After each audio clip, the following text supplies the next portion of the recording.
Bueno, buenas tardes.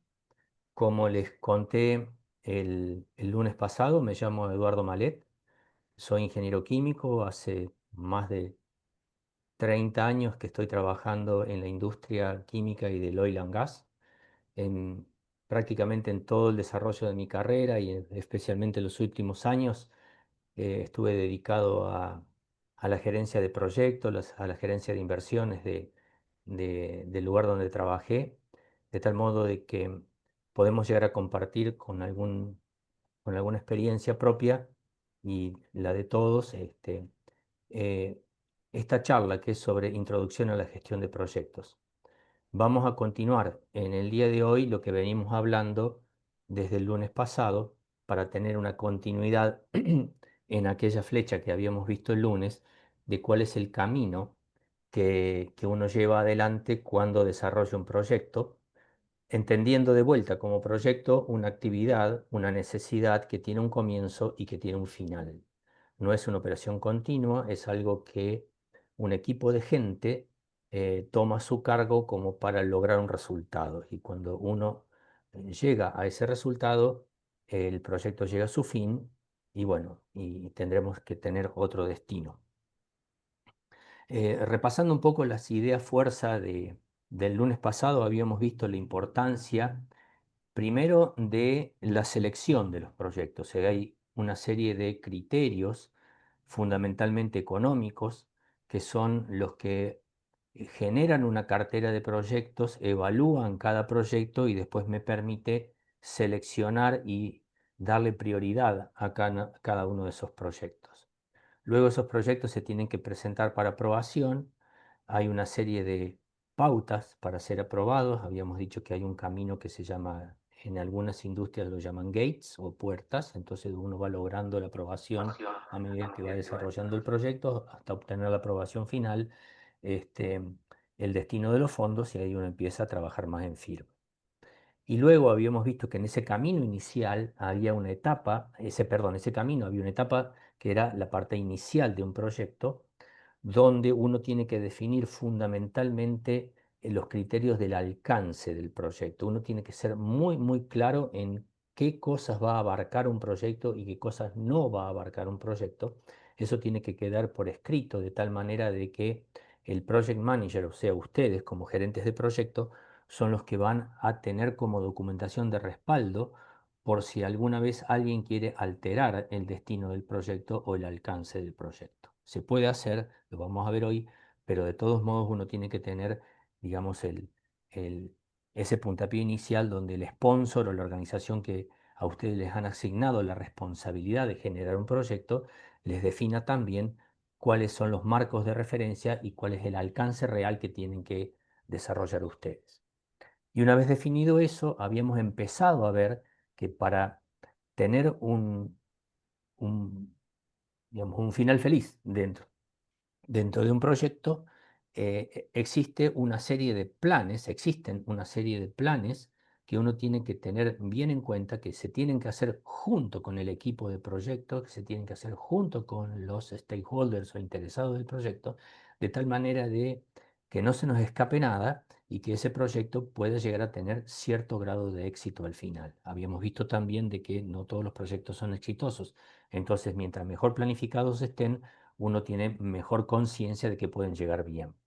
Dentro de esos planes habíamos visto eh, el plan de alcance, donde a esos documentos iniciales les dábamos todo un trabajo mejorado, donde llegábamos a una WBS o estructura de desglose de trabajo, que era la clave luego para tener bien planteado el proyecto y que nos va a servir para el cálculo de los riesgos, el cálculo de los costos, el cálculo de los tiempos del proyecto. Y hablando de eso, habíamos también trabajado la idea de cuál es la evaluación de los riesgos que trae el proyecto, tanto riesgos económicos, riesgos de no cumplir los tiempos, riesgos de no cumplir los costos, y en función de eso habíamos hecho todo un registro de riesgos y unido a ese registro de riesgos o con ese registro de riesgos, habíamos primero pensado cómo se arma un cronograma de un proyecto y luego cómo se arman los costos de un proyecto como sumatoria de los costos individuales de esa WBS que habíamos hablado al inicio, asociado a una serie de circunstancias eh, donde las contingencias se calculan en función de los riesgos asociados a esas actividades. Entonces podemos llegar a tener, digamos, una flexibilidad en los costos y en los tiempos, dado los riesgos que uno puede llegar a tener.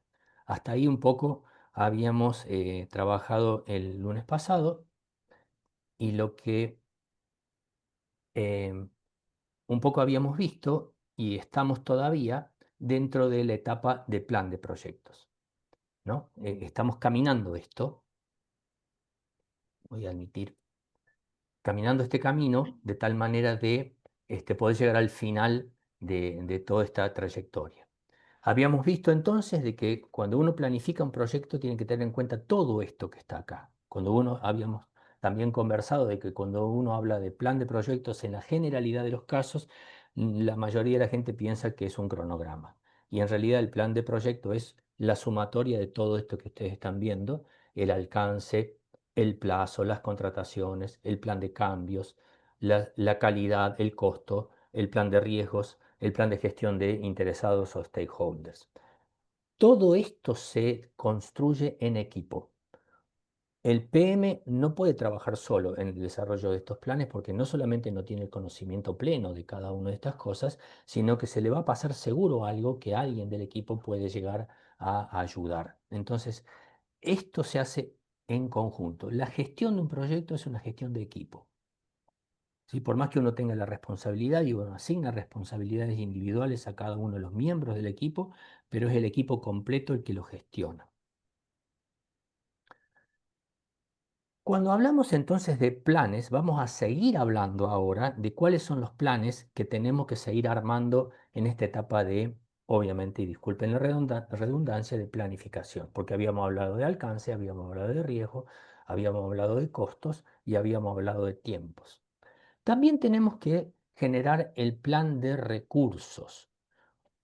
En la jerga se llama OBS, Organizational Breakdown Structure, o sea, cómo vamos a armar nuestro grupo de trabajo, nuestro equipo de trabajo, donde normalmente las organizaciones de las empresas son funcionales. ¿Qué quiere decir esto? Que yo tengo una organización central donde tengo un gerente en una determinada empresa y tiene a su cargo gerentes funcionales donde tienen en las líneas normales personal de staff, cada uno de nosotros. Está el gerente funcional, no sé, de operaciones, el gerente funcional de mantenimiento, el gerente funcional de técnica, el gerente funcional de finanzas, y cada uno de ellos tiene gente directa a su cargo que potencialmente, y por eso están pintadas en gris en algunos casos, es la gente que yo como PM voy a necesitar para desarrollar mi proyecto. Entonces, lo primero que tengo que hacer como gerente de proyecto es identificar cuáles son las personas que voy a necesitar de la organización para gestionar mi proyecto. Y se acuerdan de que habíamos visto al principio también una curva que decía que los recursos no eran todos al inicio del proyecto. Uno también tiene que ir pensando en qué etapa del proyecto voy a ir necesitando cada una de estas personas. Hay organizaciones, no todas, pero hay organizaciones que se dedican a la gestión de proyectos directamente. Por ejemplo, las empresas de ingeniería. Las empresas de ingeniería tienen personal directo a cargo, o sea, tienen ingenieros, no sé, en caños, ingenieros en rotantes, ingenieros metalúrgicos, ingenieros esto y lo demás allá, pero trabajan en función de proyectos. El resultado de su trabajo es el resultado de un proyecto. Se contrata a una empresa de ingeniería, una empresa X contrata a una empresa de ingeniería para desarrollar un proyecto en conjunto. Quiero que me hagas la ingeniería, no sé, de tal instalación. Entonces, ¿qué hace la empresa de ingeniería? Arma un equipo específico para ese proyecto, 100% dedicado. El proyecto arranca con toda esa gente, termina el proyecto y la gente va a otro proyecto. Yo no sé si ustedes tienen experiencia con empresas de ingeniería, yo tengo mucha, y a veces las empresas de ingeniería, especialmente en la Argentina, tienen una enorme sensibilidad a la carga de proyectos que tienen. O sea, cuando tienen muchos proyectos, toman mucha gente, y cuando tienen pocos proyectos, dejan de lado a esa gente. O sea, directamente las desvinculan. Eso hace que la empresa de ingeniería suba y baje la cantidad de gente que tiene sus ventajas y desventajas. La gran desventaja es que la persona que está trabajando ahí siempre piensa cuándo me va a tocar a mí, porque este proyecto se va a terminar y bueno, no voy a tener más trabajo. En la mayoría de los casos, tenemos que darnos cuenta de que la organización de nuestro proyecto va a ser una organización matricial. O sea, yo como PM, fíjense en la sombra de aquí a la derecha abajo, voy a tener gente a mi cargo, esta gente staff a mi cargo, para desarrollar un proyecto en la etapa del proyecto que yo la necesite. Entonces le voy a pedir a la organización que me libere esa gente para que yo la pueda usar en el proyecto. Yo tengo que proponer a la organización desde el inicio, desde mi plan de OBS, a qué personas voy a necesitar y cuándo las voy a necesitar. El gran riesgo de todo esto, y esto quiero que cada uno lo tenga en cuenta y lo sepa, es que esa persona que está trabajando para ustedes en el proyecto nunca va a dejar de responder a su gerente funcional. O sea, por más que esté apartado de las responsabilidades diarias o lo que sea, siempre va a tener un ojo o un oído mirando a la organización a la cual pertenece, al gerente al cual pertenece. Y cualquier alteración en esa gerencia de raíz lo va puede que lo requieran por algo o lo que sea, y uno tiene que saber manejar esa dualidad entre que reporte a mí y que reporte a un gerente funcional. El gran riesgo de las organizaciones matriciales es ese, que la persona esté con un oído y una mano trabajando para tu proyecto y con el otro oído y la otra mano trabajando para su línea. Eso, digamos, hay que saber manejarlo. No es que me moleste, me enoje o lo que venga, pero tiene que ser así. O sea, tienen que saber que a ustedes les puede pasar. Lo, mm, lo bueno de la organización matricial es lo contrario que hablamos recién de las organizaciones dedicadas a proyectos, de que cuando el proyecto termina, cualquier persona que esté, digamos, asociada al proyecto sabe que vuelve a su silla original y se acabó la historia. El proyecto se termina, pero yo continúo con mi trabajo. Este, en cualquiera de los casos, ustedes tienen que saber manejar ese tipo de cosas y tienen que definir en el inicio, como habíamos dicho, en el plan de proyectos, el plan de recursos, de gente, el OBS, de tal manera de saber con qué recursos cuentan, pedirlos de antemano, lograr el respaldo para que ese recurso sea liberado y cuándo lo van a necesitar. ¿De acuerdo?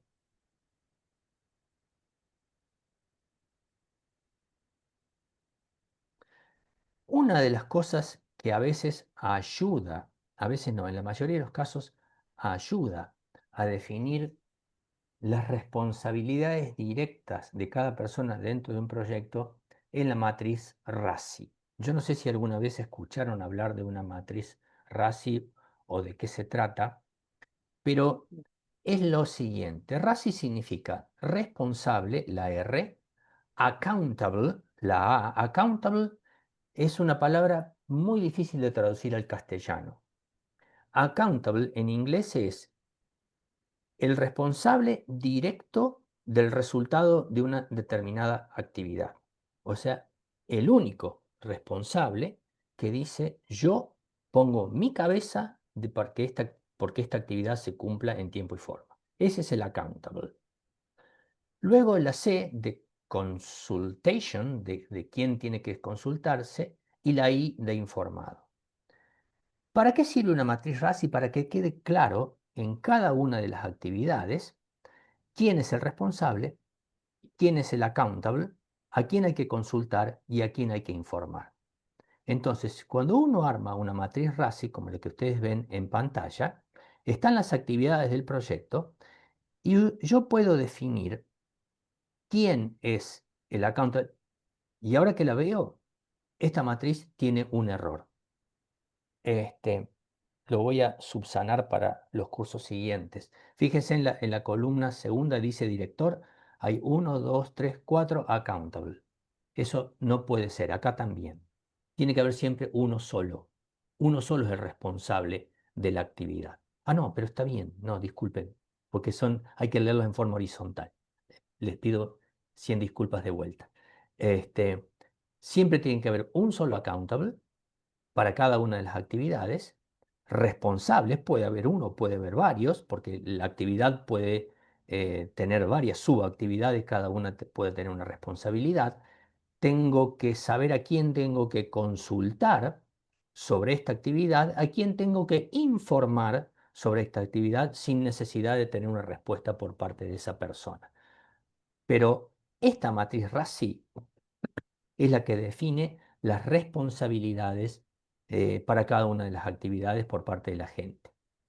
Y a veces es útil, y ha pasado y pasa en las empresas grandes, cuando uno sabe que tiene que ir pidiendo recursos a lo largo de varios proyectos a lo largo del año o a lo largo del periodo, 5 años o lo que sea, uno puede firmar internamente acuerdos de servicio con cada una de esas organizaciones funcionales donde se acuerde cuál es la persona que puede estar desligada de la actividad central y puede estar asociada al proyecto, qué cosas tiene que hacer esa persona y qué cosas se necesitan de cada una de esas ramas. Funciona bastante bien cuando uno firma, por ejemplo, un acuerdo de servicio con mantenimiento o un acuerdo de servicio con la sección de calidad. Cuando yo vaya a controlar la calidad de mi proyecto, a lo mejor no necesito armar un grupo de calidad propio. Ya lo vamos a ver en un momento.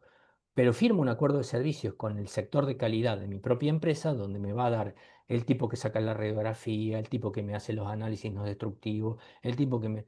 Entonces, yo firmo el acuerdo de servicios, sé que cuando necesito lo voy a ir a pedir porque tengo acordado con el gerente del sector ya un servicio que me va a prestar. Simplemente son planes, como dijimos hace un rato, que uno tiene que ir haciendo para garantizarse de no tener sorpresas a lo largo del desarrollo del proyecto.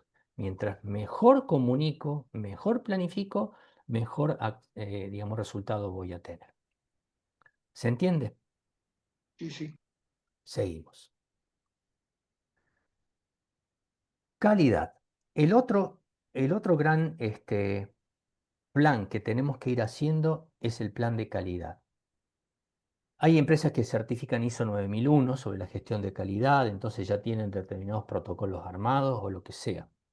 Pero el plan de calidad es un plan propio y ahí sí es un plan específicamente hecho por el grupo, por todo el equipo de trabajo, porque obviamente el PM no creo que conozca demasiadas cosas de calidad, pero tienen que ir definiendo en el plan de calidad cuáles son las cosas que ustedes van a ir midiendo en la ejecución del proyecto para garantizar de la calidad necesaria que ustedes definieron en el alcance de cada una de las partes del proyecto, qué tienen que ir a medir, en qué frecuencia van a ir a medir, cuándo van a ir a medir, qué resultados van a obtener de esa medición y qué va a pasar si la medición no es la correcta.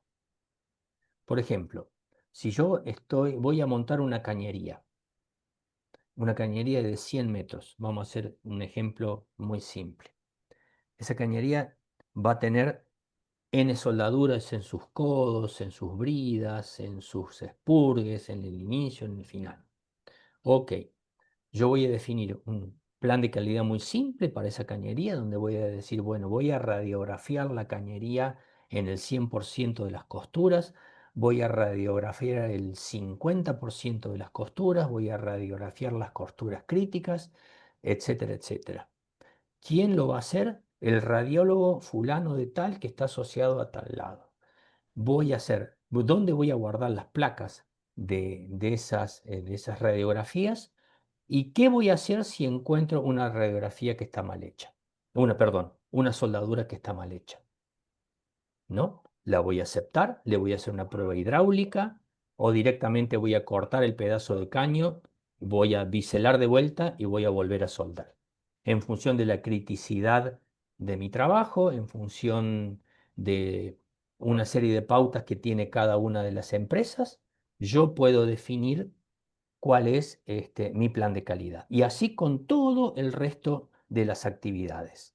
El montaje de las bombas, el montaje de los equipos, el montaje de la obra civil, etcétera. Para cada una de esas actividades tengo que pensar un plan de calidad asociado. Como les decía, cuáles son las entradas de ese plan de calidad, o sea, qué voy a medir, quién lo va a hacer, con qué frecuencia y cómo voy a manejar los resultados de ese plan de calidad. ¿Sí? Entonces, en tren de armar planes, el plan de recursos, el principio, el plan de calidad ahora.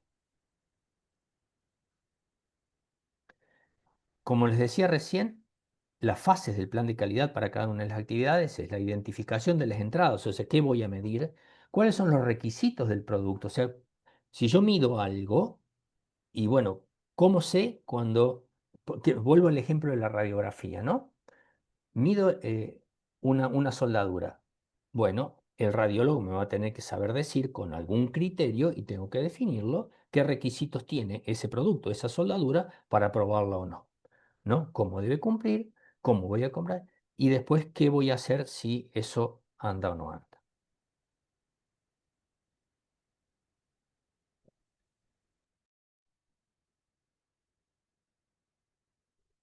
Otro de los planes, y esto es uno de los planes más gruesos que uno tiene que definir cuando uno arma un plan de proyectos, es el plan de contrataciones. O sea, ya desde entrada uno tiene que sentarse a preguntar y empezar a definir los contratos de cuáles son los servicios o los bienes que yo voy a ir a adquirir a lo largo del proyecto. Eh, Normalmente este tipo de contratos tiene el pliego, tiene una parte técnica que la tiene que redactar el equipo de proyecto y luego tiene una parte que es más contractual, alguna parte que sea legal, una parte que sea de las compras, donde ahí sí tiene que entrar a jugar y sinceramente se los recomiendo con toda la fuerza de que involucren a la gente de compras y a la gente legales de sus empresas, aun cuando, no sé, sea una empresa chica, si ustedes tienen un sector, aunque sea externo, legal al cual puedan consultar, o un sector, aunque sea externo de compras al que ustedes deban consultar, tienen que estar vinculados en la redacción de todo el plan de contrataciones, porque ahí están las penalidades, porque si no se cumplen los contratos, ahí están los términos legales de su propia empresa, están los términos del pago y de las multas, y eso lo define compras. Entonces, hay toda una serie de sectores que van a participar del plan de contratación, pero ustedes como grupo de PM tienen que sentar a definir cuáles son los contratos que van a, este, a desarrollar. No solamente los contratos de compra de materiales, especialmente si esas compras de materiales se hacen en el exterior, donde los contratos son un poco más complejos porque hay pagos que hacer en el exterior, hay importaciones que hacer, etcétera, sino también los contratos de servicios que ustedes van por ejemplo, los contratos de montaje.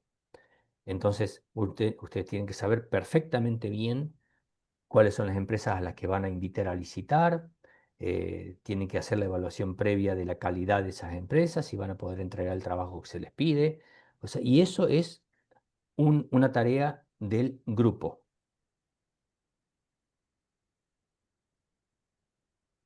Como les decía, hay mucha gente que tiene que estar involucrada, especialmente en la parte de compras, de logística, de almacenes, la parte de finanzas, la parte de comercio internacional, si es que necesitan importar algún tipo de cosa. La parte legal, donde le van a poner las cláusulas necesarias. Acá arriba hablamos de logística y almacenes, porque cuando ustedes empiecen a recibir materiales van a tener que saber dónde almacenarlos, dónde guardarlos, qué código les van a poner, cómo van a ir a pedir a esos materiales al almacén cuando ustedes los vayan necesitando en el montaje, etcétera, etcétera. Es todo un plan de contrataciones que incluye toda la logística del producto que ustedes vayan a comprar.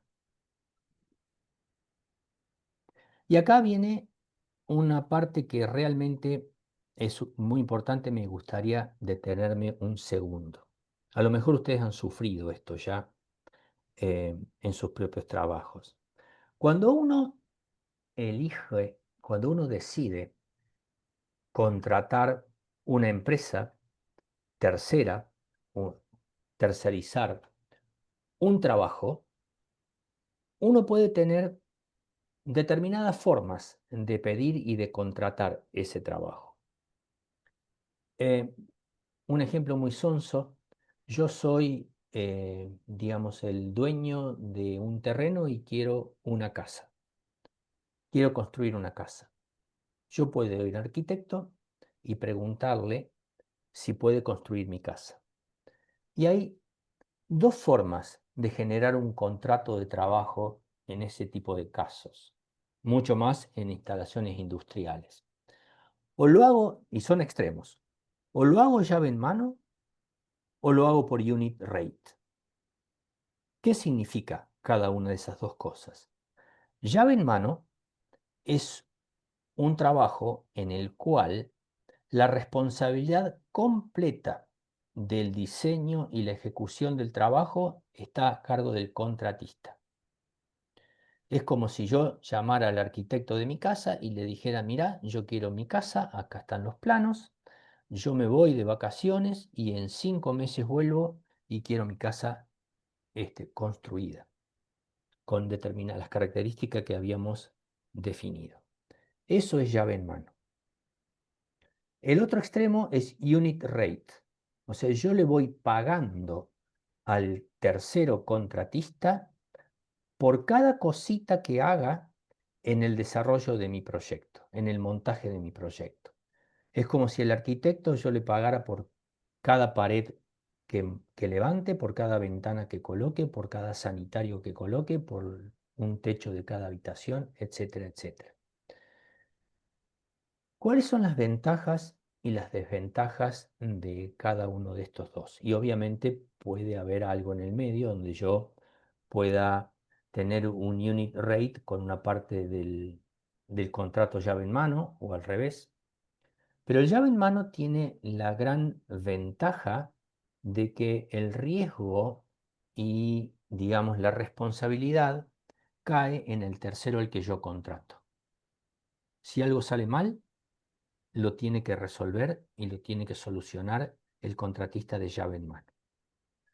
El tema de la llave en mano es que, obviamente, el contratista va primero a revisarme todos los planes de proyecto porque después se va a tener que responsabilizar de esos planes, me los va a cuestionar, me los puede llegar a modificar, me los puede, digamos, formatear a sus necesidades y después, cuando cotice ese contratista, le va a encontrar las incertidumbres a mi proyecto y le va a poner un costo y un tiempo a esas incertidumbres y normalmente un contrato llave en mano me va a salir siempre más caro y con mayor plazo que cualquier unit rate, porque el tipo se va a cubrir. En cambio, el unit rate, como yo estoy encima, es como si en el ejemplo de la casa, yo, qué sé yo, me armara una carpita en el terreno y todos los días estuviera caminando por la obra y diciéndole al albañil, mira, esta pared está torcida, mira, esta ventana no me gusta, fíjate esto que le pusiste acá, fíjate, eh, yo controlo. Entonces, la ventaja del unit rate es que yo estoy encima del proyecto y a medida que el proyecto se vaya desarrollando, yo puedo ir controlando todo el desarrollo del proyecto en su calidad, en sus costos y en sus tiempos. Unit rate.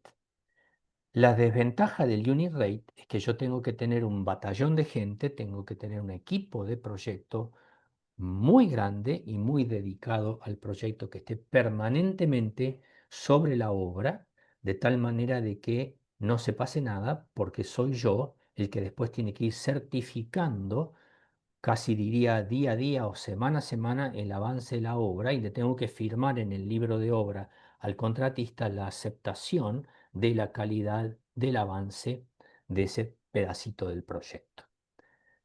Entonces, tenemos estas dos modalidades y ustedes sabrán en función de la calidad de la definición del proyecto inicial, si puede permitir un llave en mano, y de saber que es tan bien definido el proyecto de que el tipo no le va a asociar ni más costos ni más tiempos, porque el proyecto está muy, muy definido.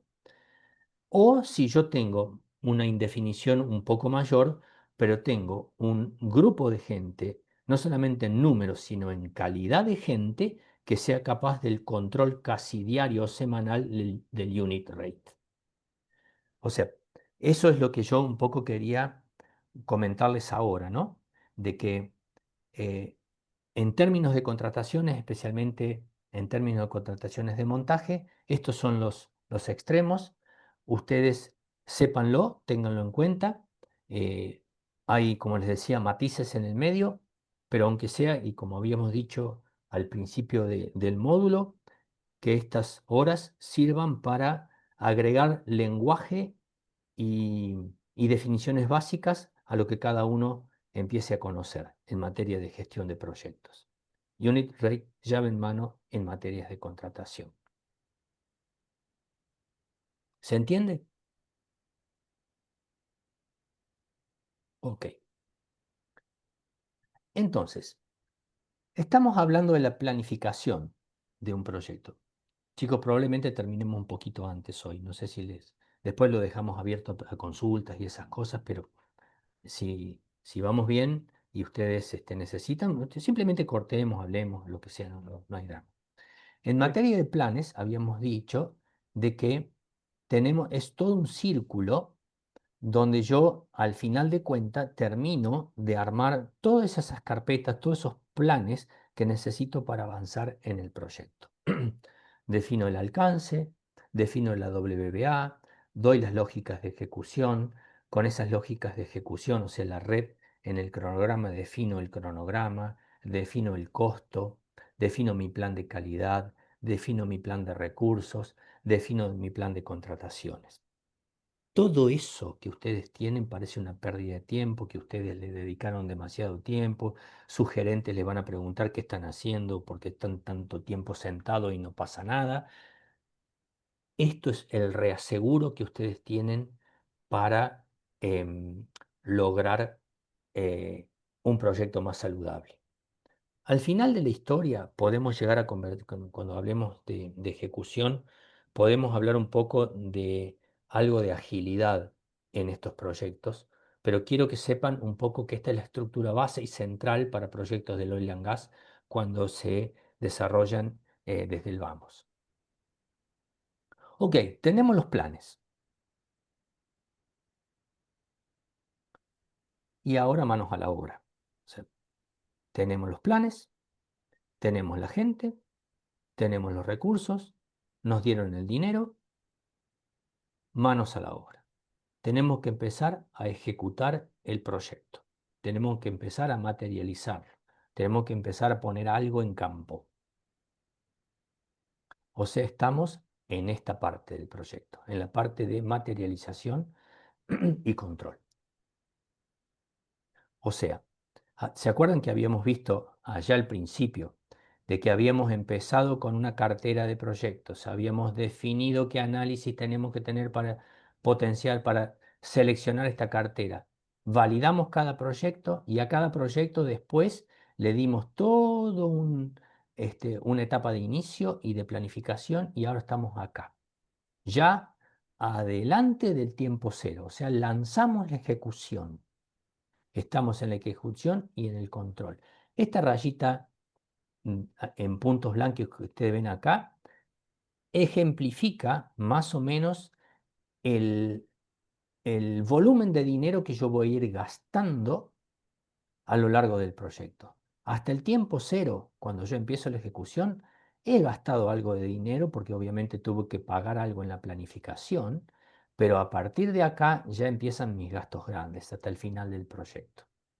Obviamente luego, cuando yo lo pongo en marcha, el proyecto, o sea, esa instalación va a empezar a generar resultados, va a empezar a generar dinero y hay un punto donde este dinero que está acá es igual al que yo gasté y a partir de acá empieza mi ganancia. Hasta este punto T2 yo recupero la inversión que hice en el proyecto, ¿no? Eso es un poco el ciclo de vida de un proyecto.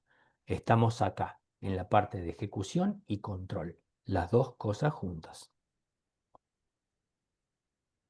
O sea, habíamos visto la parte de inicio, la parte de planificación, hemos charlado extensamente, y ahora estamos acá, en la materialización de la parte física del proyecto y su control, la verificación de que los objetivos que pensamos para el proyecto en cuanto a los resultados parciales que vayamos obteniendo, tienen que ajustarse a mi plan.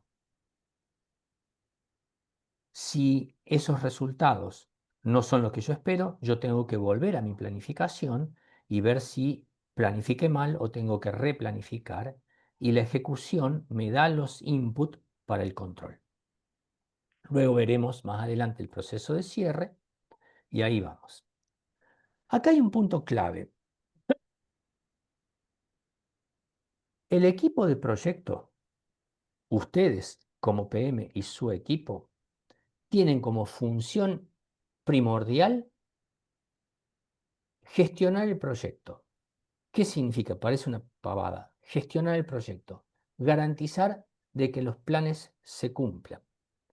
El foco durante la ejecución del equipo de proyecto es monitorear que todas las variables que ustedes definieron de control en la etapa de planificación se cumplan. Y si no, actúen en consecuencia. Ustedes no son el PM, la cabeza del proyecto. Ustedes no son los supervisores de construcción. No lo son. O sea, no tienen por qué estar todo el tiempo con el mameluco puesto, el casco puesto, caminando la planta, mirando que esté la retroexcavadora haciendo su trabajo, mirando que el soldador esté haciendo su trabajo, mirando de que llegó esto a almacenes, mirando... Eso no lo tienen que hacer ustedes. Ustedes tienen que supervisar de que los planes se cumplan. Supervisar de que los planes se cumplan. ¿No? Porque si ustedes corren al lado de la ejecución, no van a ver el dibujo completo. ¿De acuerdo? Normalmente, la ejecución del proyecto se delega a un tercero contratista, que es el que tiene las herramientas, tiene los recursos propios, tienen las máquinas, tienen, digamos, la tecnología para ejecutar el proyecto. Si el proyecto tiene determinada envergadura, ese contratista se llama EPC. Ustedes van a escuchar permanentemente en la jerga de proyectos el EPC. Vamos a hacer un contrato de EPC. Che, ¿qué pasa con este EPC? ¿Cuáles son los EPC que más te gustan, los mejores? ¿Qué significa EPC? Engineering, Procurement and Construction. Ingeniería, compras y construcción. Las tres cosas son los tres servicios que ese contratista le va a proveer.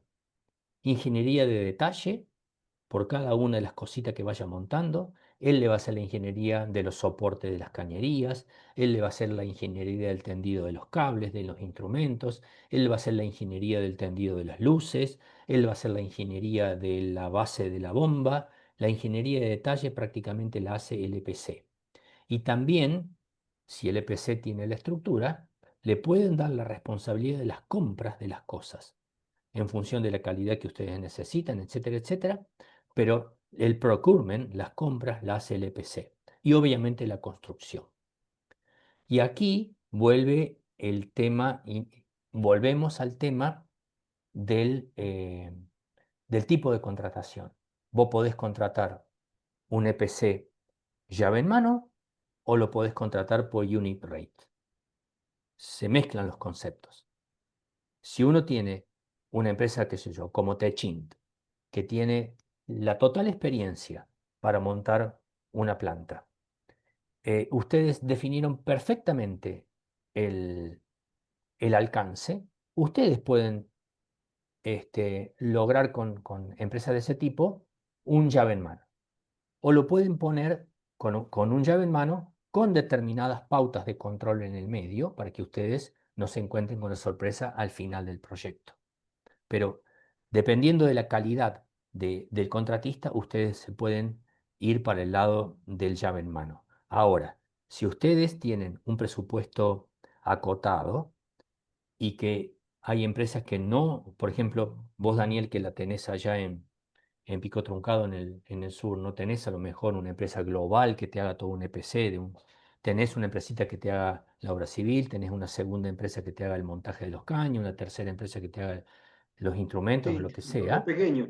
son pequeños, entonces vos no podés pensar en un EPC, ya tenés que ir al unit rate o a contratos parciales, pero tu equipo de gente es la que tiene que estar más metida en el montaje y en la ejecución, porque vas a tener que controlar primero la empresita de civil, segundo la empresita que te haga el tanque, tercero la empresita de electricidad, cuarta la empresa de instrumentos, etcétera, etcétera.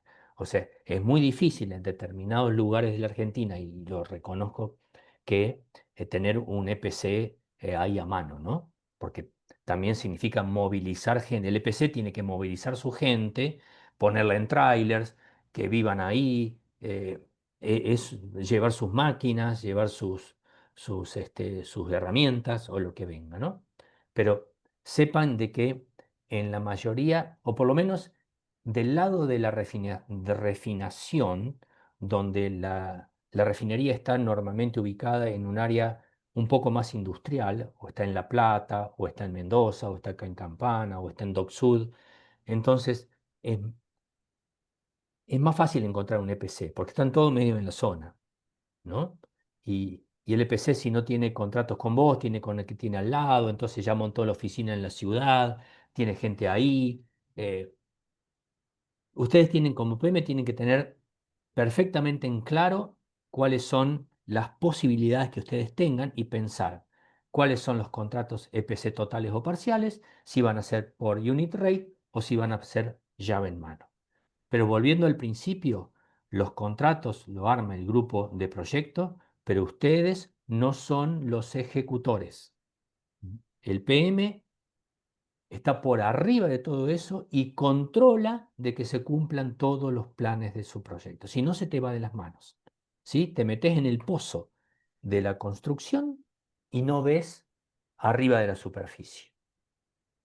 Es un riesgo, porque a cada uno de nosotros le encanta ponerse el mameluco, las botas de seguridad, Y el todo, sí. casco, y ir a meterse, che, qué lindo que se está quedando esto, qué feo que se... ¿Viste? Tenés que morderte la mano, tenés que morderte la lengua y sentarte con tu grupo de gente y decir, vamos a controlar, vamos a controlar, vamos a controlar. ¿Sí? Sí. Para eso, otro de los planes que uno tiene que tener muy, muy en claro es el plan de gestión de cambio. No muchos lo arman cuando uno arma los planes de proyecto. ¿Qué significa esto? Que yo tengo que tener desde el comienzo un mecanismo definido de evaluación y aprobación de cualquier cambio que pase en el desarrollo y en la ejecución del proyecto. Vuelvo a decir, un mecanismo formal de evaluación y de aprobación o no de cualquier cambio que vaya a aparecer en mi proyecto. Pregunta, ¿cualquier cambio es malo?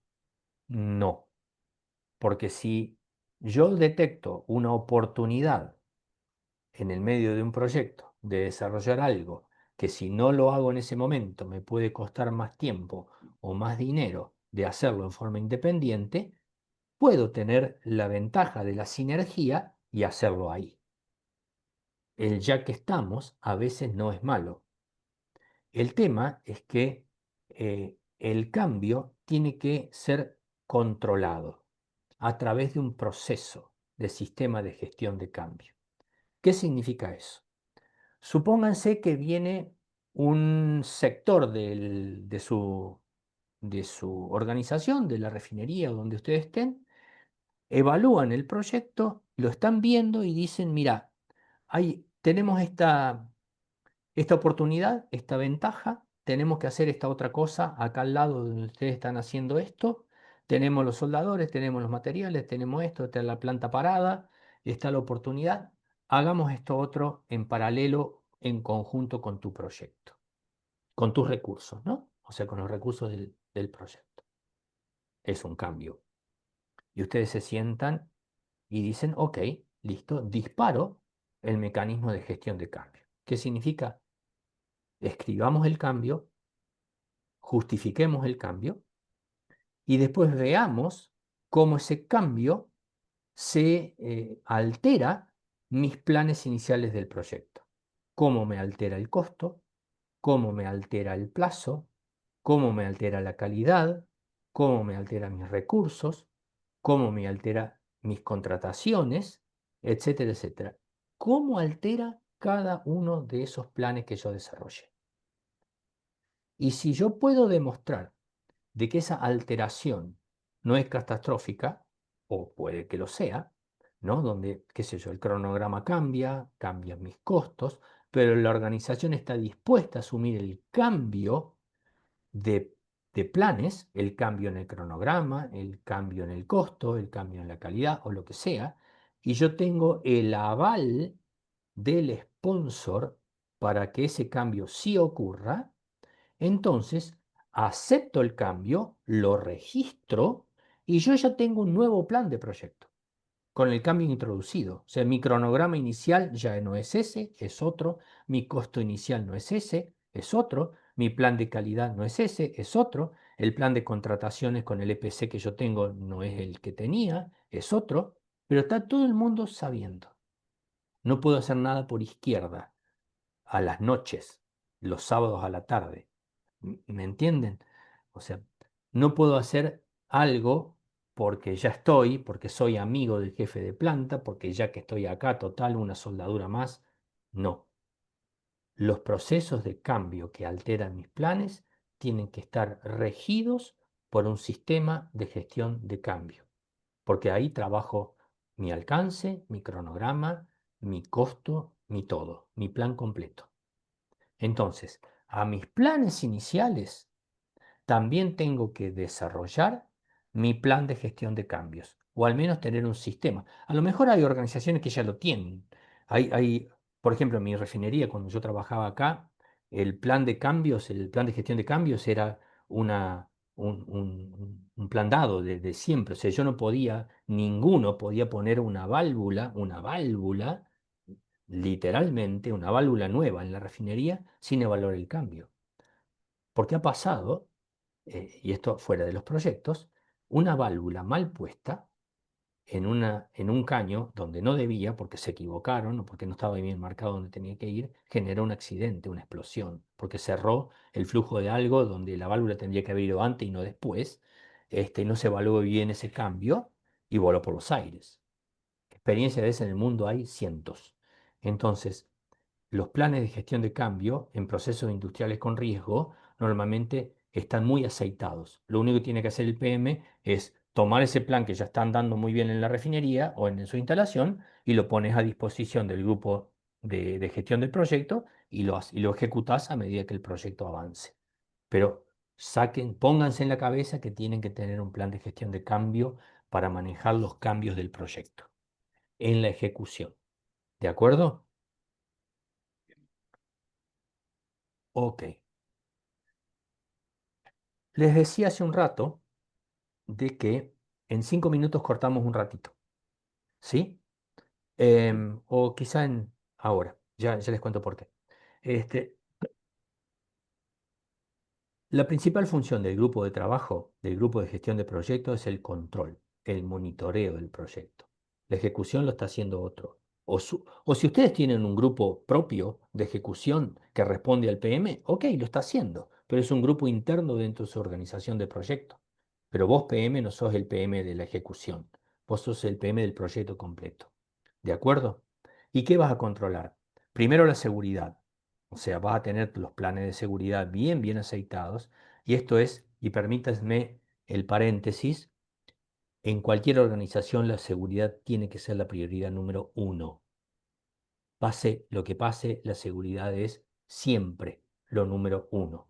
Ustedes no se pueden permitir nunca la posibilidad de que una persona se vuelva lastimada o peor a su casa habiendo salido bien de su domicilio para ir a trabajar. La seguridad es siempre la prioridad uno y sus planes de seguridad tienen que ser robustos y se tienen que cumplir. ¿Sí?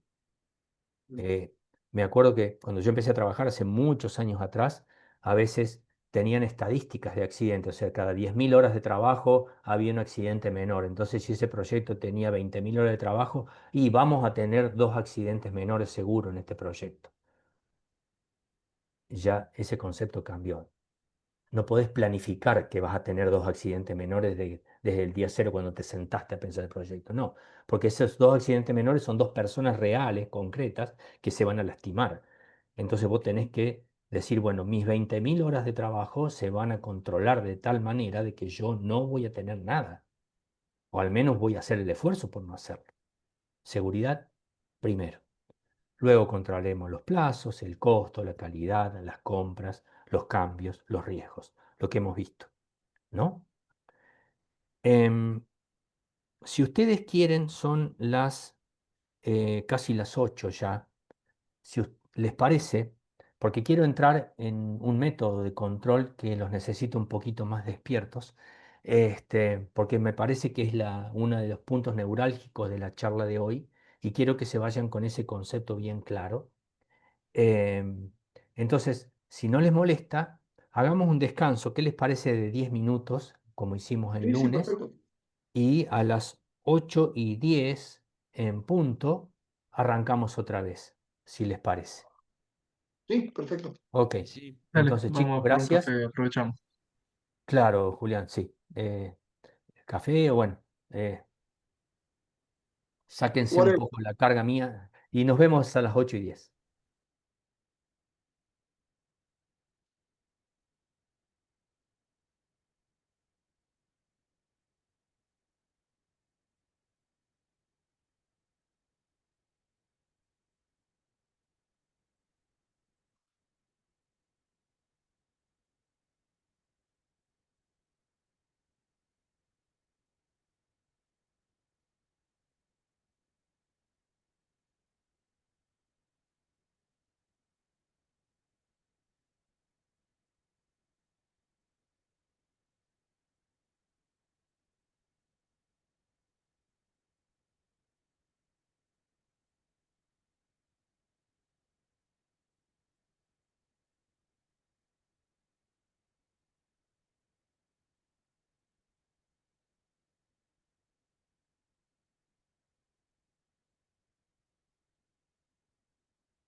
Bien, no sé si hay alguno en línea, si me pueden comentar si ya estamos disponibles como para seguir o espero un segundo más hasta que tengamos a la gente otra vez disponible. Ustedes, por favor, vayan informándome cuando estemos otra vez aquí con todos.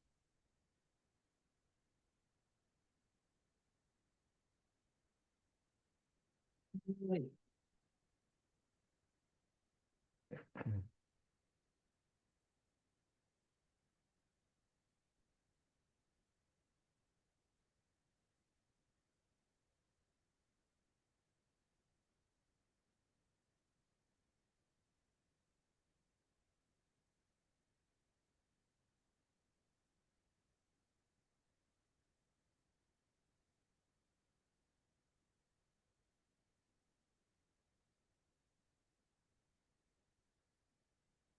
Una pregunta. Tengo que solicitar el módulo 1 de gestión de proyectos porque lo perdí. Tuve problemas con acá con el móvil, con el celular. ¿A Ok, quién se lo a solicito Eduardo, por...? Eduardo Paván. Ah, listo. Dale, gracias. Mm.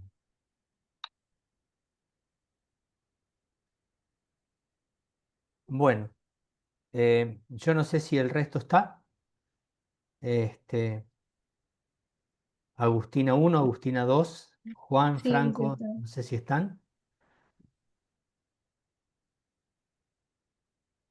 Sí, creo que ya estamos todos. Bueno, seguimos entonces. Este, Estábamos hablando de que el PM, el gerente de proyecto y el equipo de gestión de proyecto tienen que estar fundamentalmente dedicados a los procesos de control durante la fase de ejecución. Una de las maneras de tener una primera visión de cómo está desarrollándose el proyecto es tener armado un pequeño tablero de control donde al principio el grupo de proyecto define cuáles son las variables y más importantes que va a ir mirando a medida que el proyecto avance, a medida que la ejecución avance, de tal manera de que o bien automáticamente o bien a través de cada uno de los integrantes del grupo de proyecto que le ingrese datos, uno vaya teniendo en manera casi a tiempo real de cómo se van desarrollando esas variables. Un ejemplo a la vista es esto que ustedes ven acá, es un tablero de control donde están puestos las curvas de desarrollo de, no sé, de los costos, de los tiempos, algunos números de contrataciones. No importa si alcanzamos a ver o no alcanzamos a ver de qué se trata esto, porque cada proyecto tiene su propio tablero de control y el PM le va a solicitar en función de cuáles son las variables críticas de ese proyecto, que el grupo le arme una estructura de trabajo de tal manera de que visualmente uno vaya viendo cómo evoluciona el proyecto. Una buena cosa es poner, por ejemplo, como está puesto ahí, unos puntitos amarillos, verdes y rojos, estos están puestos en el extremo superior derecho de cada cuadro, que es como un semáforo que indican, bueno, esta variable está en verde, esta variable está en amarillo, aquella variable está en rojo, a esta le voy a dedicar, che, guarda que esto se está yendo al diablo, vamos a ir viendo. Inclusive este tablero de control es una muy buena herramienta para la comunicación del proyecto, de cómo está yendo el proyecto, qué sé yo, a los distintos interesados en algún informe semanal que se haga, mensual que se haga, este, de tal forma de que ustedes tengan en una de las pantallas de su estación de trabajo un tablero que les vaya diciendo cómo las cosas están yendo. Ahora bien, hay un método, y acá me voy a parar un rato, vamos a estar un ratito charlando de esto, porque quiero que los conceptos se entiendan bien. Vamos a tratar de dar un ejemplo, como les había dicho eh, al principio del lunes, estas 4 horas de charla simplemente nos están dando a nosotros, a ver, Eh, ok. Nos están dando a nosotros un lenguaje básico. Eh, Como les decía, trabajar un método de gestión de proyectos lleva un poco más de tiempo, con ejemplos, pero quiero que nos vayamos todos de estas 4 horas con las ideas centrales claras. ¿Qué es un plan? Qué es un project charter? ¿Qué es el inicio? ¿Qué es la ejecución? ¿Qué es el cierre? Ese lenguaje de la metodología de gestión de proyectos es, me parece, lo más importante con que cada uno de nosotros se puede ir de estas reuniones. Dentro de ese lenguaje, dentro de ese método, para controlar el proyecto, hay una forma que se enseña, se estudia, inclusive en determinados software de control de proyecto. Esto está prearmado y está predeterminado dentro de eso, que se llama método del valor ganado. Earned Value. Valor ganado. ¿Qué es el valor ganado? Vamos a dar un ejemplo. Si yo tengo que montar vamos a hacer un ejemplo muy extremadamente simple, para que quede bien en claro el concepto. Yo voy a montar una cañería. Esa cañería va a tener 100 metros de largo y me va a costar $100.000.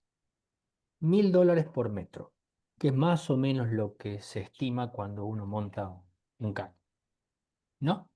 100 metros, $100.000. Y tengo una progresión en el cronograma de que voy a hacer un montaje lineal. O sea, en 10 días yo voy a montar 10 metros por día. 10 días, 10 metros por día. En los 10 días voy a tener los 100 metros. ¿De acuerdo? El valor ganado, o sea, perdón, y en mi presupuesto es que esa cañería va a costar $100.000. $1.000 por metro. Ese es mi presupuesto. El valor ganado a un determinado tiempo de la ejecución de un proyecto, vuelvo a decir, el valor ganado a un determinado tiempo en la ejecución del proyecto es cuánto cuesta lo que yo tengo montado al valor del presupuesto. Al valor del presupuesto. Si al día 4, y el ejemplo es demasiado simple, si al día 4 yo tengo montado 30 metros de caño,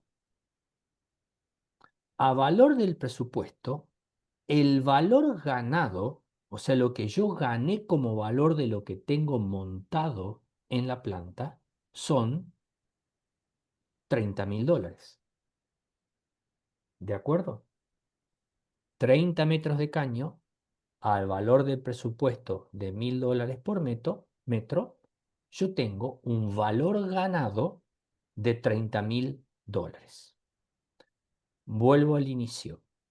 El valor ganado es a un determinado punto en el tiempo, es clave eso, porque yo lo calculo en un determinado punto de mi ejecución, es cuánto cuesta, cuánto vale lo que yo tengo montado a valor de presupuesto. ¿Se entiende? En en el ejemplo del caño es muy simple. Es simplemente si tengo 30 metros de caño montado, $1.000 por metro, el valor ganado de lo que yo tengo al día 4 es $30.000. En un proyecto más complejo, uno tiene que ir desarrollando al principio del proyecto el método con que yo voy a ir mirando en cada punto del tiempo cómo voy a calcular el precio de lo que yo tengo, el valor de lo que yo tengo montado a valor del presupuesto. Porque voy a tener, qué sé yo, bases civiles, equipos montados, instrumentos, electricidad, un montón de cosas, y los analistas de costos me van a saber decir, bueno, tenés montado, no sé, 5 instrumentos, 3 bases civiles, tantos metros de caño, tantas válvulas, tanta electricidad, a valor de presupuesto, todo lo que se montó hasta el día de hoy cuesta tanto. Ok, entonces voy a usar como base el valor ganado para saber cómo anda mi proyecto. Ese es el método. ¿Para qué sirve el valor ganado? Porque me va a dar una idea clara de la proyección de cómo están mis costos y cómo están mis tiempos y cómo va a terminar mi proyecto. Les voy a decir por qué, ¿no? Señala gráficamente, voy a proyectar, es una señal gráfica. Esperen que me tapan ustedes. Da, da señales permanentes de cómo es la salud del proyecto, no solamente tempranas. En cualquier punto donde yo me pongo a evaluar esto, me va a decir cómo estoy en cuanto a la salud de mi proyecto. Incluso lo puedo usar desde el día 1, desde el día 2. Si yo me planto, digo, bueno, a ver, che, en el día 1, ¿cuánto tendría en el caño? Tendría que, bueno, ¿cuánto monté? Y montaste 2 metros. Ok, ¿cuánto salen? $2.000. Listo, el valor ganado que yo tengo al día 1 son $2.000. Con eso puedo tener una forma de medir mi proyecto. ¿Por qué? Porque yo voy a tener una curva que va a ser la curva de mi inversión programada. En el caso de mi caño, esta curva es una recta, 10 metros por día, va a ser una recta, donde el primer día van a ser 10 metros, el segundo día es 20 metros, el tercer día 30 metros. En realidad, el primer día van a ser $10.000, el segundo día 20.000, el tercer día 30.000, el cuarto día 40.000, y así hasta llegar al día 10, donde voy a tener los $100.000. Esta es la curva verde, o sea, cómo yo voy a ir gastando a valor de presupuesto mi proyecto. Este es el Project Value, el PV. ¿Cuánto yo voy a planificar que voy a gastar en cada uno de los puntos de tiempo de mi proyecto? Y esto es, véase, se llama Budget at Completion, o sea, el presupuesto al final del proyecto. Esto es el costo del proyecto final planificado. Esto que está acá, lo verde. En determinado punto del proyecto, yo puedo medir cuánto gasté en realidad, o sea, el avance del costo real del proyecto. Fíjense que yo acá gasté más de lo que yo tenía presupuestado. ¿Eso significa que el proyecto está mal? No lo sé. Gasté más. Al punto X acá, yo tengo un gasto, actual cost, AC, más de lo presupuestado. Ahora, yo medí cuánto vale lo que tengo instalado en ese momento, el valor ganado, earned value, y resulta que tengo un valor ganado menor al del presupuesto. Este proyecto está en el horno. ¿Por qué?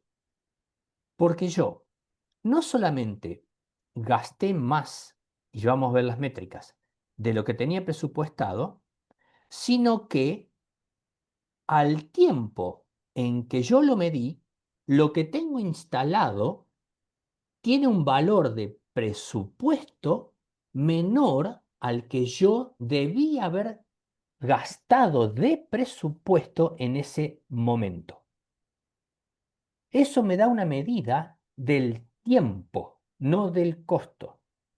A ver, si yo tenía presupuestado gastar al día 4 $40.000 y tengo un valor ganado de lo que tengo montado en la planta de 30.000, significa que estoy atrasado en el tiempo en $10.000. No avancé lo suficiente. ¿Me siguen la idea? El actual cost me da la comparación del costo. El valor ganado contra el valor de presupuesto me da la evaluación del tiempo. ¿Cómo estoy en mi cronograma? Por eso les decía que las dos variables se tienen que mirar a la misma vez, Porque si yo, por ejemplo, en el caso del caño, digo, tengo un costo real de montaje al día 4 de $50.000. Te pasaste, porque en el presupuesto al día de hoy tendrías que tener gastados 40.000. Sí, negro, pero yo te monté 5 metros de caño en lugar de 4. Entonces estoy bien en el costo porque tengo 50.000 gastado en lugar de 40.000 y tengo avanzado, tengo valor ganado de 50.000 contra 40. Estoy bien en el costo, estoy justo en el presupuesto y te avancé un día en el presupuesto. O sea, te gasté más, pero avancé más de lo planificado. Pero si en este caso yo gasté 50.000 en el caño, tendría que haber tenido 40.000 en el momento y encima el valor ganado es de 30.000, monté 3 metros de caño, tendría que haber tenido 4 y encima me costaron lo que me cuestan 5 metros de caño. El valor ganado me sirve para calcular cómo estoy en tiempo y cómo estoy en costo. ¿Le cierra la idea? Por favor, levánteme una mano si no, si sí. Este, es, pero es un método que se utiliza muchísimo en la gestión de proyectos. Vuelvo a decir lo mismo, vuelvo a repetir la idea. El valor ganado es cuánto tengo montado en campo al momento de evaluarlo, cuánto tengo montado en campo al valor del presupuesto, al valor del presupuesto. Entonces, comparo el costo contra eso y comparo mi cronograma, cuánto tengo que tener gastado de acuerdo con mi cronograma en ese momento versus lo que gasté a valor de presupuesto. Esa segunda diferencia me da cómo estoy en tiempos del proyecto.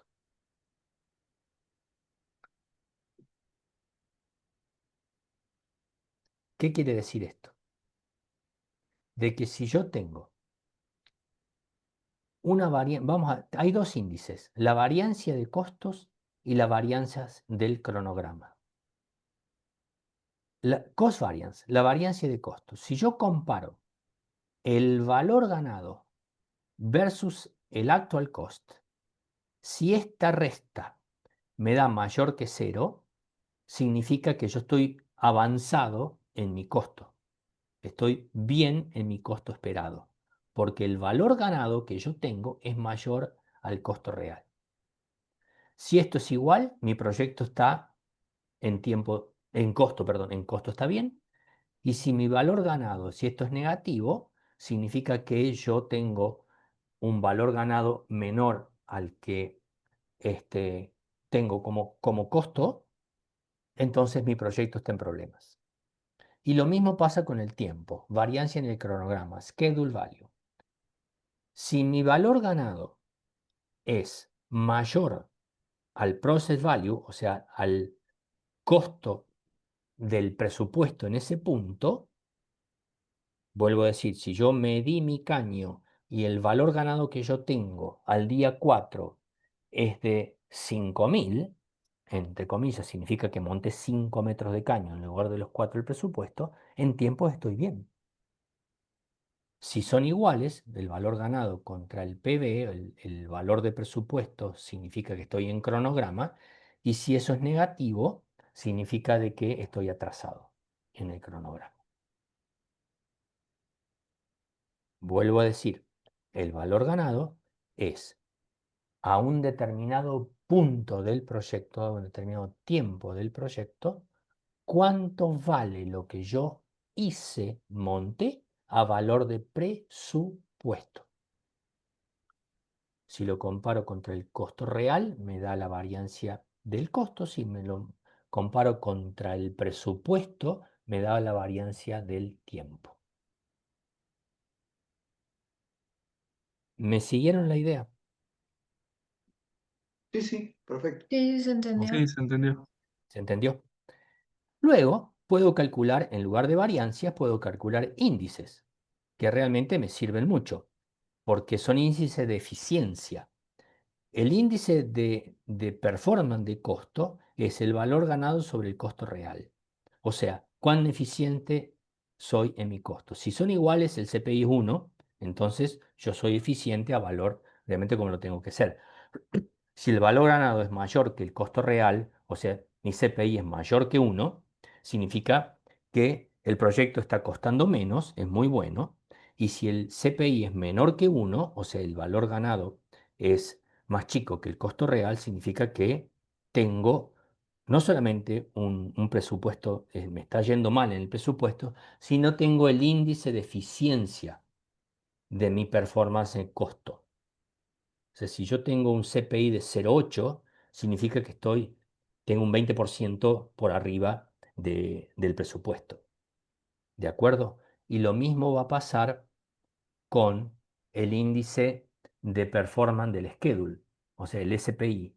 Si yo, que es el valor ganado dividido el PB, o sea, cuánto de presupuesto tengo que tener gastado en ese punto del tiempo. Acá la clave es que esto se mide en el tiempo, en determinado punto del proyecto.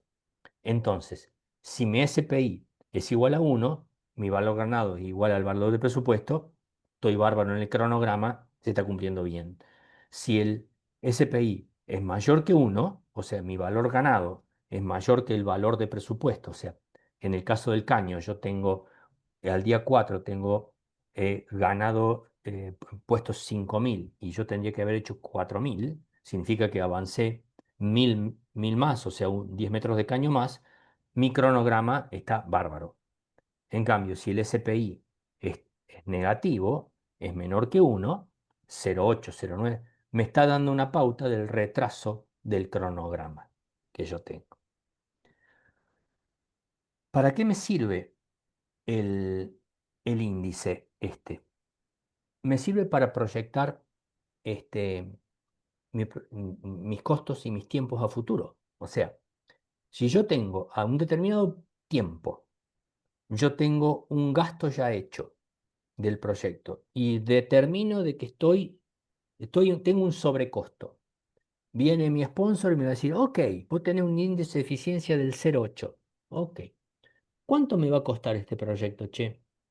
Y entonces tengo que agarrar el presupuesto completo del proyecto, el VAC, el Budget at Completion, lo divido por ese 0,8 porque es mi eficiencia real que estoy teniendo y le digo, mira, nuestro proyecto va a costar tanto más.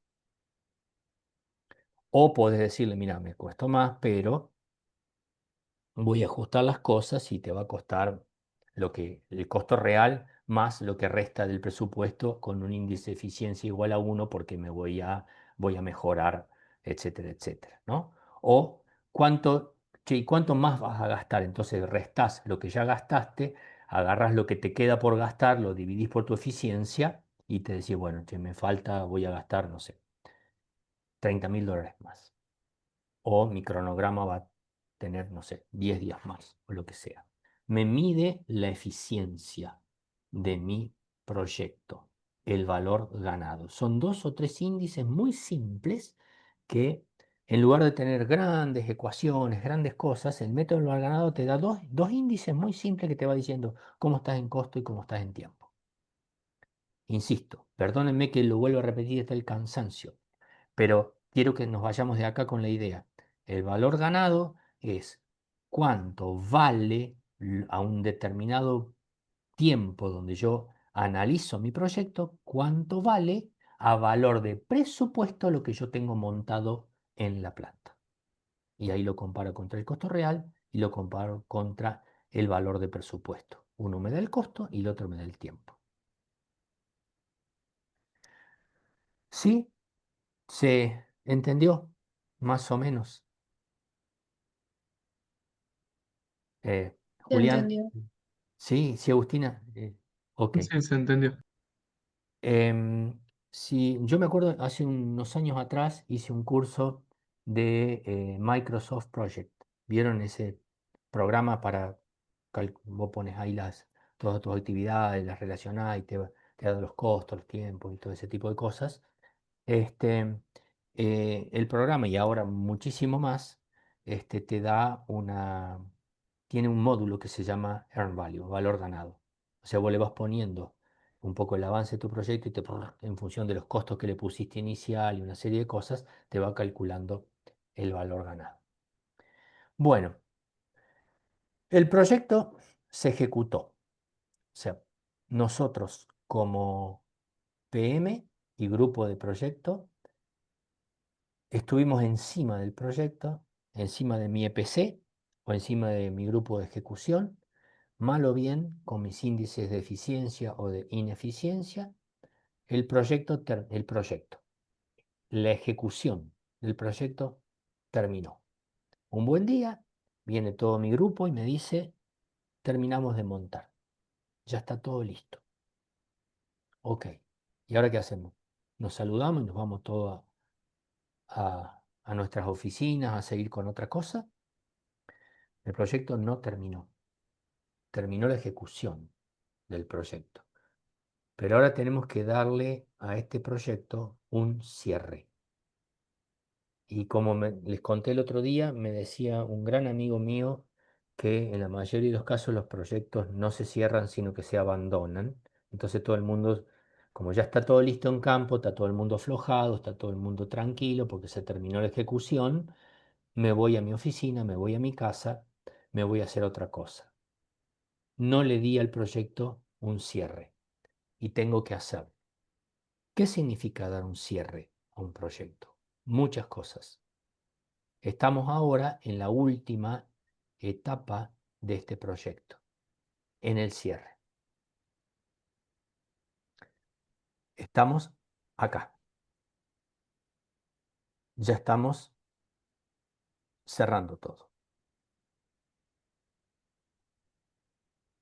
Acuérdense que teníamos una fase de inicio, una fase de planificación, una fase de ejecución y de control, con sus ciclos y reciclos, y ahora estamos en la última parte, en la parte de cierre, donde tengo que terminar los procesos administrativos, capturar lecciones aprendidas y un montón de cosas más.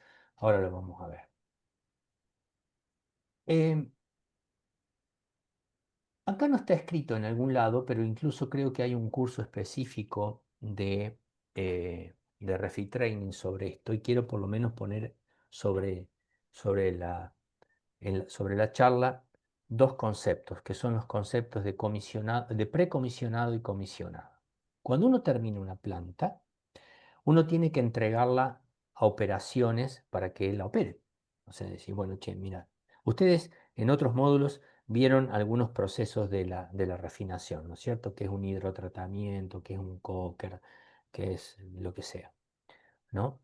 Es un hydrotreater o una planta de tratamiento de efluentes, lo que venga, cualquier planta de un topping o una destilación primaria, una destilación al vacío, cualquier planta de una refinería que se precie. Uno monta un proyecto, lo termina, el equipo de proyecto lo deja listo, pero hay que transferirlo a operaciones para que lo opere.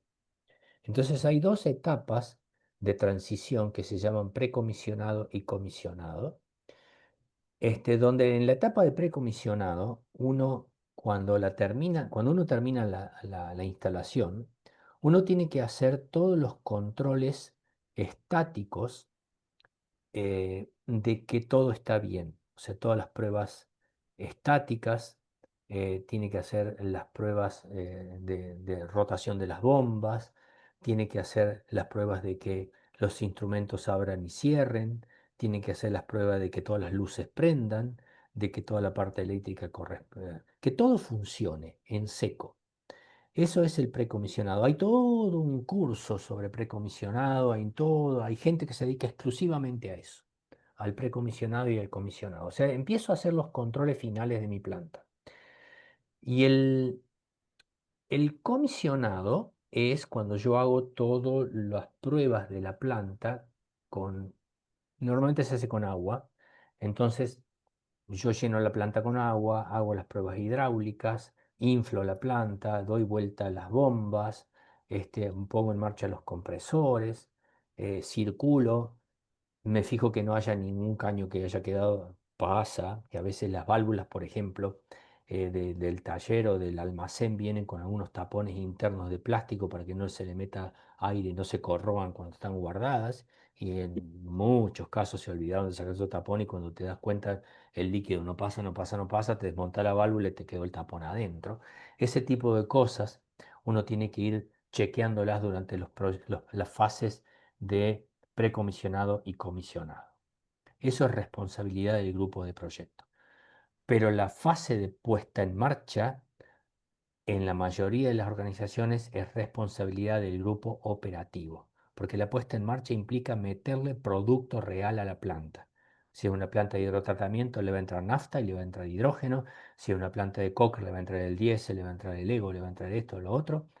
Pero los que saben manejar esos productos por los riesgos que tienen asociados es la gente operativa. Entonces, yo como gerente de proyecto y mi grupo se va a quedar al lado de la gente operativa porque si necesitan algo de reparar, de ajustar, de lo que sea, voy a estar yo como responsable porque yo te hice la planta, pero la puesta en marcha es tuya. O sea, vos vas a levantar presión, vos vas a levantar temperatura y vos le vas a meter producto y vas a regular la planta hasta obtener el producto definido. Punto. Pero en esos procesos de cierre, yo tengo otros trabajos que hacer como PM y como grupo de PM. Uno de esos puntos, y lo vamos a ver en algún slide de acá a un minuto, yo tengo que capturar las lecciones aprendidas durante este proyecto. O sea, ya lo vamos a ver en un ratito. También tengo que dar los cierres administrativos y contables. ¿Qué significa eso? Tengo que cerrar los contratos, tengo que ver que todos los contratos se hayan pagado, que todos los contratistas se vayan. eh, tengo que, a la gente de contabilidad tengo que entregar los costos finales de mi proyecto. O sea, tengo que hacer un cierre administrativo de todo esto. A lo mejor la gente que hizo el montaje se fue, la gente de planificación, pero yo me tengo que quedar con una parte del grupo de proyectos como para hacer los cierres contables de todo. O sea, no me puedo ir y dejar todo suelto. Contablemente lo tengo que cerrar. Y otra parte importante del cierre de un proyecto, póngansela también en la cabeza, porque esto va a ser la salud de la instalación futura. Tengo que entregar, y lo puse en mayúscula en este slide, toda la documentación relevante a la organización. O sea, todos los planos conforme a obra, o sea, como realmente quedó la planta, se los tengo que entregar a la organización. Si la organización tiene un centro de información técnica para recibir todo esto, bárbaro. Si no, se lo tengo que dar al tipo de mantenimiento, al tipo de técnica o al que sea, pero yo le tengo que entregar todos los planos conformes a obra. Los P&ID, los diagramas de lazo, los planos mecánicos de los equipos, todos los planos. Tengo que entregar todos los manuales de mantenimiento, tengo que entregar todos los manuales operativos que redacté con la gente de operaciones.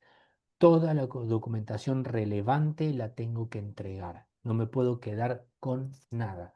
Porque primero la documentación no es mía, es de la organización. Vuelvo a decirlo, la documentación no es mía, es de la organización. Es una estupidez decirlo, perdónenme, pero conozco gente que porque les gusta tener cierto grado de poder interno dentro de la organización o lo que sea, se guarda información porque dice knowledge is power, lo sé yo solo, esta información la tengo yo, algún día me van a venir a golpear la puerta a preguntármela. Esto es delito. La información es de la organización, no es tuya. No podés guardarla, la tenés que entregar, porque puede ocasionar hasta un riesgo, un accidente, porque no tenés qué sé yo, los manuales de mantenimiento que corresponden. ¿Sí? Tengo que entregar, hacer un handover, la instalación ordenada a la gente operativa para que ellos organicen su operación. O sea, en algún momento tendré que recorrer la planta con la gente operativa, revisar toda la instalación, me van a preguntar sobre esto, sobre lo otro, sobre esta bomba, sobre este botón, sobre aquel instrumento, lo que sea. Eso es un handover ordenado.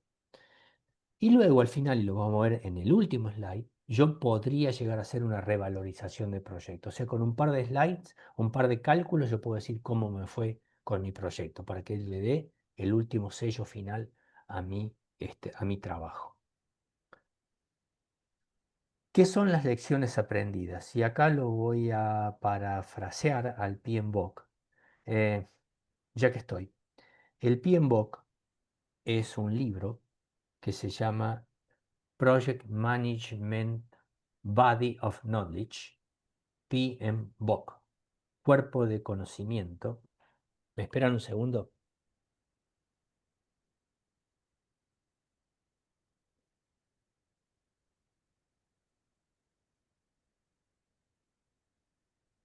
Esto es el PMBOK versión 6, de donde salen estas definiciones.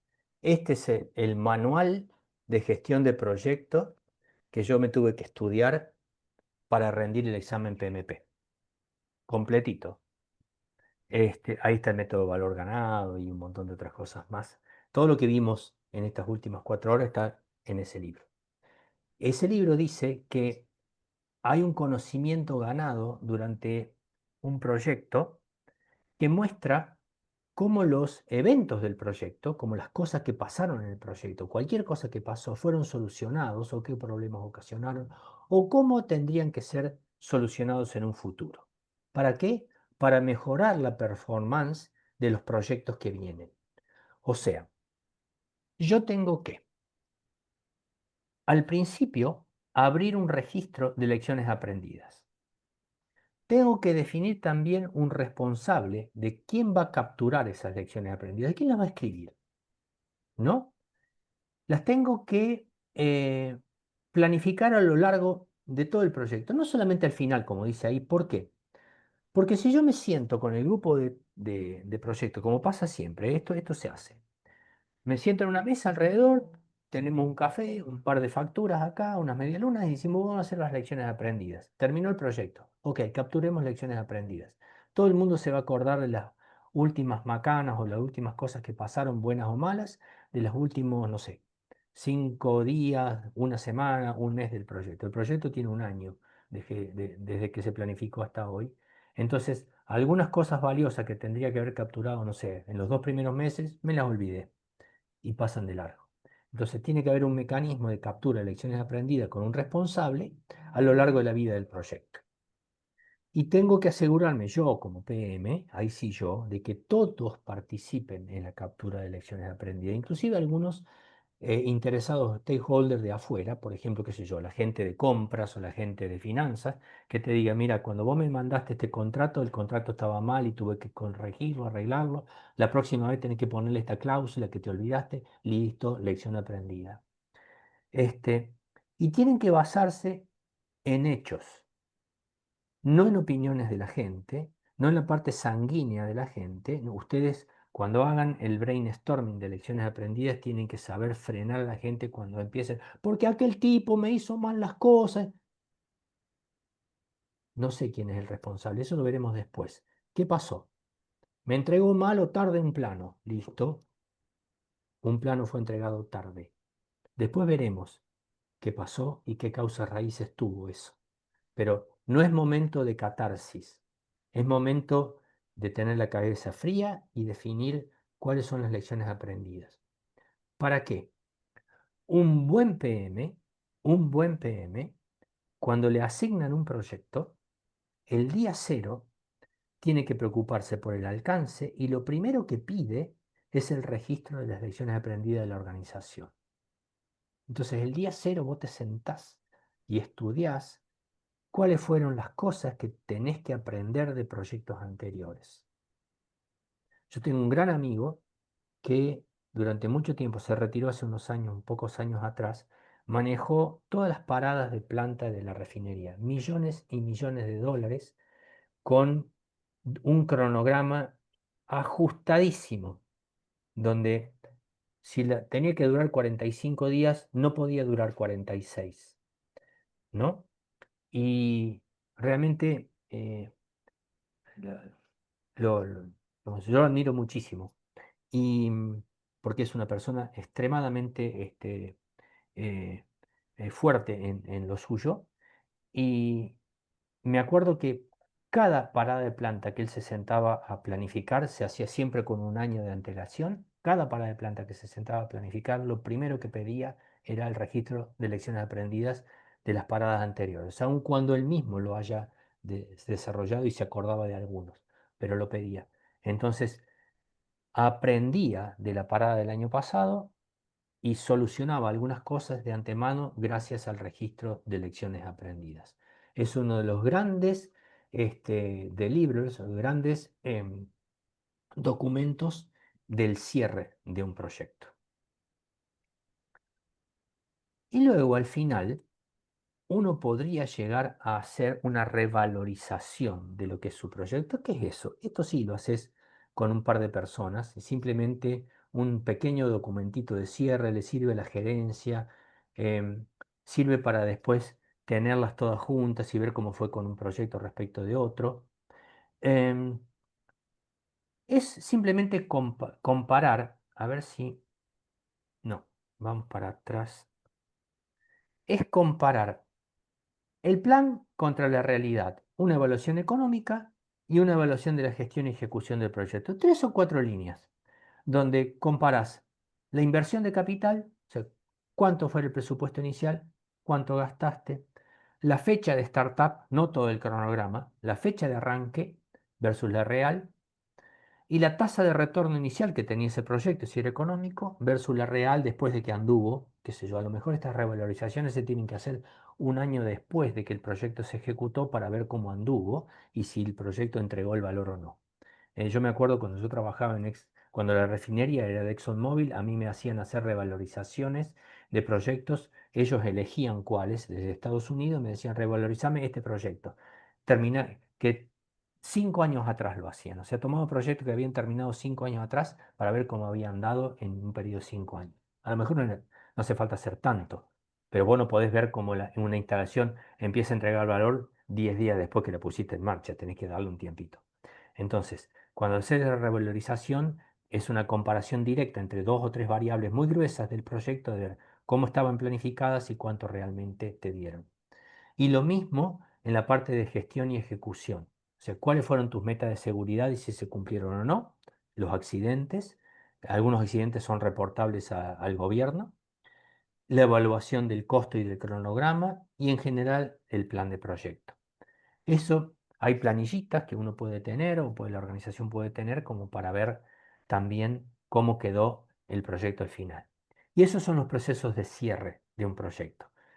Los cierres administrativos contables, los procesos de puesta en marcha y entrega de la instalación a producción, los procesos de entrega de documentación, la captura de lecciones aprendidas y la evaluación final de un proyecto. Un project manager no se puede ir del proyecto sin haber cerrado completamente su iniciativa. Así te vas tranquilo a tu casa. Y con esto, medio que terminamos de ver en este módulo de 2 días los fundamentos iniciales de los métodos de gestión de proyectos. Yo les decía, allá al principio de todo, de que había distintos métodos. Hay un slide por ahí, si ustedes lo ven, de gestión de proyectos. Está el método lineal que hemos visto, el método secuencial, o sea, esta flecha que vimos, inicio, plan, ejecución y control y cierre. Hay métodos que son más iterativos, los métodos que usa la industria del software, donde los métodos de Scrum, los métodos ágiles.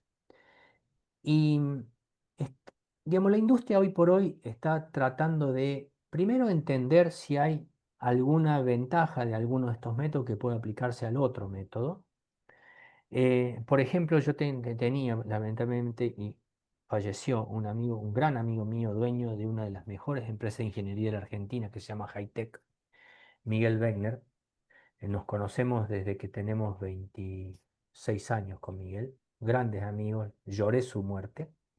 Este, y Miguel estaba, como era empresa de ingeniería, él vivía de proyectos y él me decía de que estaba tratando de implementar algunas tecnologías ágiles en métodos. O sea, por ejemplo, me preguntaba, ¿Y por qué no puedo hacer las cañerías y planificar las cañerías cuando ya tengo montados los equipos? En lugar de hacer todo en plano, todo en plano, todo en plano y después largarme a ejecutar, ok, monto los equipos centrales, las, qué sé yo, las torres de destilación, los recipientes, lo que sea, y cuando ya tengo las bocas en campo listas, los nozzles, sí, las conexiones, entonces ahí hago los isométricos porque yo ya sé dónde está el punto inicial y el punto final, entonces puedo tender las cañerías, ya sé cuáles son las interferencias. Tenía razón, o sea, hay métodos que pueden ir mezclándose, o sea, no tengo que tener todo en papel cuando empiezo a ejecutar, pero tampoco puedo largarme a ejecutar sin tener un plan inicial. Depende de la complejidad del proyecto, yo puedo mezclar algún método que otro. Y para cerrar la idea, hoy por hoy se está tratando de evaluar cuáles son las herramientas de inteligencia artificial también que están dedicadas a esto. Mañana, los que vivan en Campana, los invito en forma gratuita. Estamos trayendo a la Universidad Tecnológica acá en Campana a las 6 de la tarde a una persona que se llama Pablo Sarbo, que va a hablar justamente de eso, de cuáles son las herramientas, no solamente el chat GPT, cuáles son las herramientas de inteligencia artificial que a mí me van a permitir desarrollar todo esto que vimos. Cómo puedo armar un cronograma con inteligencia artificial, cómo puedo armar una gestión de costo con inteligencia artificial, cómo puedo armar los riesgos, cómo puedo controlar un proyecto a través de la IA. Hoy por hoy yo he probado algunas cuestiones medio complejas con inteligencia artificial y no me dieron resultados realmente válidos y coherentes. Yo creo que va a ir aprendiendo a lo largo del tiempo, pero tengan en cuenta de que puede haber en un futuro herramientas de este tipo que ayuden al PM, especialmente la parte de comunicación, por ejemplo, ¿no? Etcétera, etcétera. Y bueno, para ir cerrando, habíamos visto al principio de todo que cuáles eran las principales causas de fracaso de un proyecto. Objetivos poco claros, falta de identificación de los interesados, poca planificación o ninguna, debilidad en los controles, equipos de trabajo motivados o no bien definidos, inadecuada identificación y administración de los riesgos del proyecto. Fíjense, este slide es la copia del primero que vimos, ¿eh? Falta de procedimiento robusto para la gestión de los cambios en un proyecto, mala comunicación, no saber decir que no, o sea, mal manejo del alcance, mal manejo de los cambios, y a veces plazo de entrega excesivamente ajustado porque yo me puse en la idea de que todo iba más bárbaro y el cronograma mío es un canto este, no sé, al exceso, ¿no? Fíjense que a lo largo de estas 4 horas, estos 2 días, estuvimos viendo cómo podemos afrontar con algunas herramientas cada una de estas causas. Objetivos pocos claros a través de una gestión de alcance, identificación de interesados a través de un plan de interesados, la planificación ni hablar con todo lo que vimos, la debilidad de los controles a través de los métodos de control que tenemos, equipos de trabajo poco motivados, obviamente, si no sé gestionar mi gente a través de un buen organigrama de mi trabajo, no los voy a poder motivar, identificación de riesgos, clave, falta de procedimiento robusto para la gestión de cambio, lo que hablamos hace un rato, mala comunicación, no tengo método de comunicar, no tengo tablero de control, no tengo una frecuencia de comunicación, no tengo identificado a quién tengo que comunicar qué cosa, no saber decir que no, no tengo un alcance definido, no tengo un plan de cambios definido, entonces, ¿cómo digo que no? Y obviamente el plazo de entrega ajustados, sabemos que al cronograma le podemos asociar las contingencias a través del cálculo de los riesgos, entonces no voy a tener un cronograma ajustado, voy a tener un cronograma real donde identifique cuánto tiempo. Si me va mal o me va bien en función del método valor ganado, sabré manejarlo, pero no voy a hacer un cronograma sin control. Ok, chicos, em, por mi parte terminé. Em, No sé si tiene alguna pregunta, alguna sugerencia. Como les decía al principio, esto da para mucho más. Vamos a tratar con Eduardo Pavani de armar a una especie de también de capacitación un poco más amplia de esto, donde pongamos más ejemplos. Yo sé que a mí personalmente me hubiera gustado mostrar más en detalle planillas y esas cosas, pero fíjense la hora que es y alcanzó para dar los conceptos iniciales del método de gestión de un método de gestión de proyectos dentro del contexto de un curso global sobre, este, sobre refinación. Esto es un módulo que a ustedes los va a ayudar a entender el lenguaje, la metodología para cuando se sienten en una mesa donde se trabaje en un proyecto, se sepa de qué hablar. Así que si tienen alguna duda o alguna consulta, la charlamos ahora o me escriben al grupo. Seguro que vamos a poder seguir conversando con esto, seguir creciendo, seguir evolucionando en esto que es realmente muy lindo, que es toda la industria del oil y gas, es fascinante, muy, muy compleja, lleva mucha atención trabajar en este tipo de industrias, no es fácil, pero realmente uno puede, a medida que pasa digamos, el tiempo en un trabajo, en su trabajo, uno puede decir, che, estoy contribuyendo porque conozco y aprendo y doy resultados. Así que Daniel, Julián, Agustina y el resto, este, les mando un gran saludo, un gran abrazo, les agradezco todo el tiempo que me han dedicado y espero que les haya resultado interesante, porque era mi intención dar dentro de este tiempo al máximo lo que sé. Así que muchas gracias a todos. Bueno, gracias por lo compartido, por el tiempo dedicado, gracias por todo, la verdad, excelente. Bueno, espero que al resto también de ustedes les haya servido. Juan, Franco, Agustina 1, 2. Este, y vuelvo a decir, estoy a su entera disposición y lo digo sinceramente. Así que estoy para ustedes. Cualquier cosa, seguro que nos volvemos a ver. Les mando un abrazo. Muchas gracias, Eduardo. Estuvo, la verdad, muy bueno y seguramente te vaya a preguntar unas cosas del Perfecto. tema Gracias, proyecto. Juan. Corto la grabación y nos despedimos.